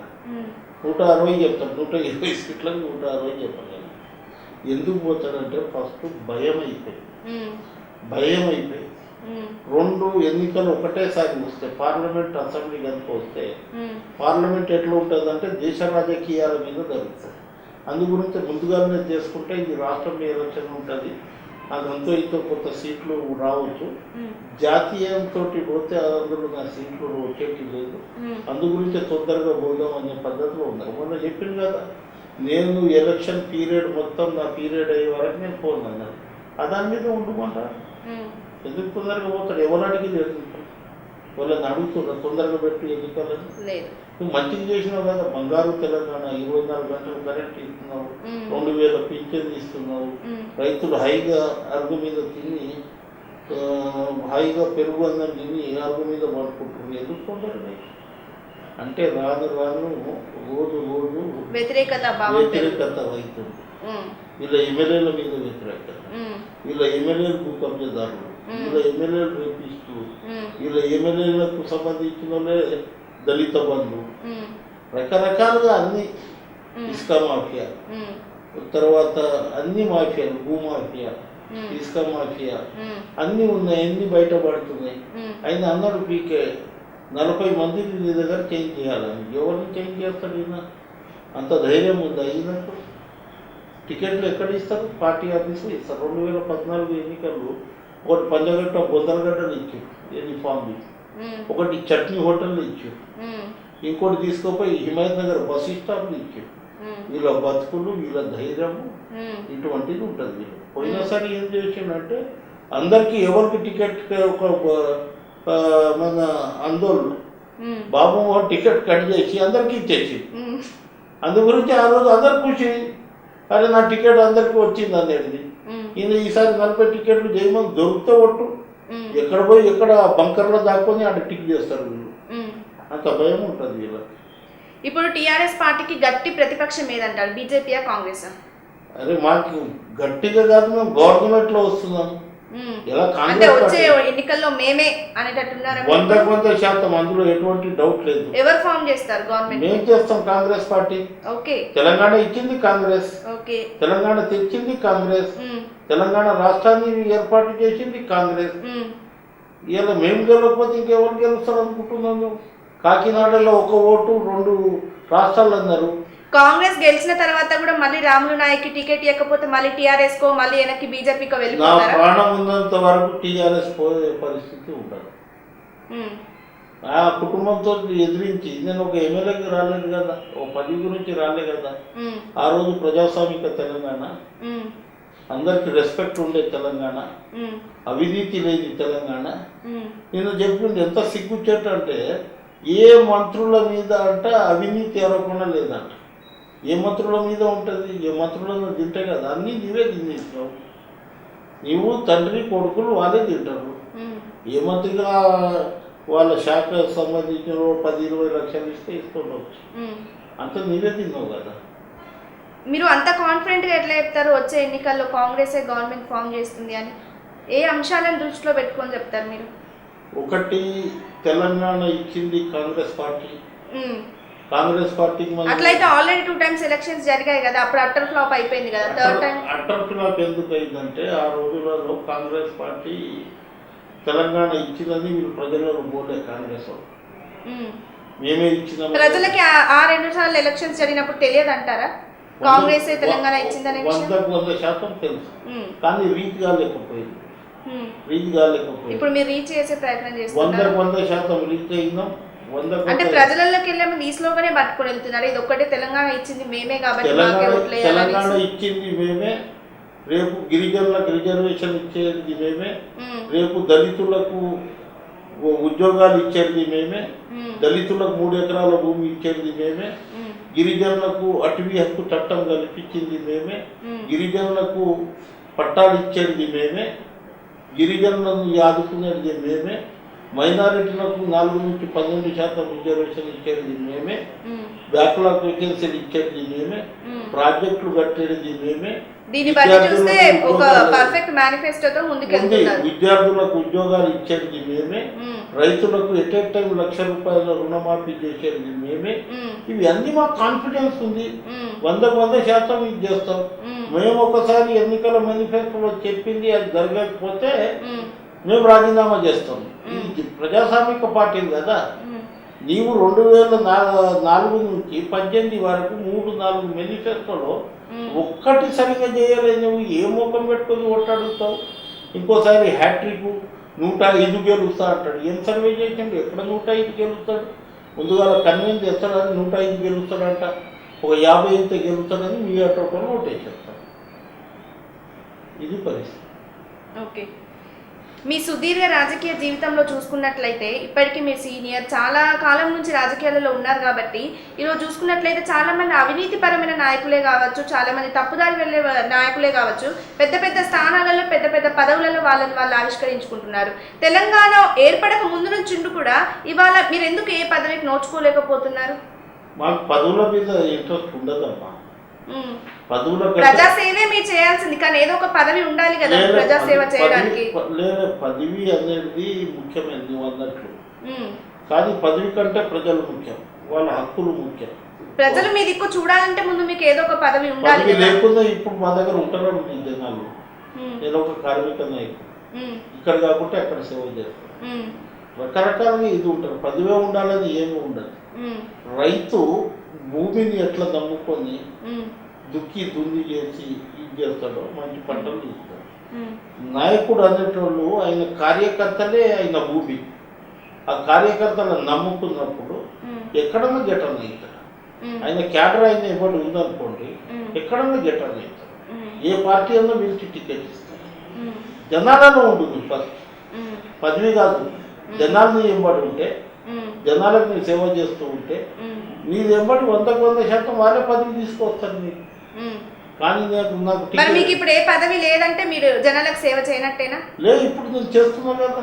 రోజు నా దగ్గర 200-300 మంది ఏదో ఒక పని మీద వస్తారు. పదవి ఉంటేనే వస్తారా? రామలింగం దగ్గర పోతే ఎక్కడన్నా పోతాడు, మాట్లాడతాడు, చేస్తాడు, కొట్లాడతాడు, అన్ని విధాలుగా ఉంటేనే కదా వస్తారు. లేకుంటే మనం పని చేయకపోతే మా దగ్గర. కానీ దూరం నుంచి చూసినప్పుడు మాకు అనిపిస్తుంది కదా, ఆ చాలా కాలం నుంచి తెలంగాణ ఏర్పడక ముందు నుంచి 90s ఆ టైం నుంచి రాజకీయాలలో ఉన్నారు, ఒక ఎమ్మెల్సీ స్థానమే ఉంది, తర్వాత రాజకీయంగా ముందుకు వెళ్ళడం లేదు అనే అసంతృప్తి మీ దగ్గర ఏం లేదా?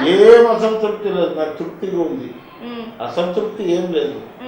ఎందుకు లేదంటే జనాలు ఏంబడి మనం జనాలతోటి మమేకమై ఉంటాము, జనాల సమస్యల మీద పోరాడుతూ ఉంటాం. పదవి ఉన్నా లేకున్నా సమస్యలు తీరుస్తూ ఉంటాం, సమస్యల మీద మాట్లాడతాం.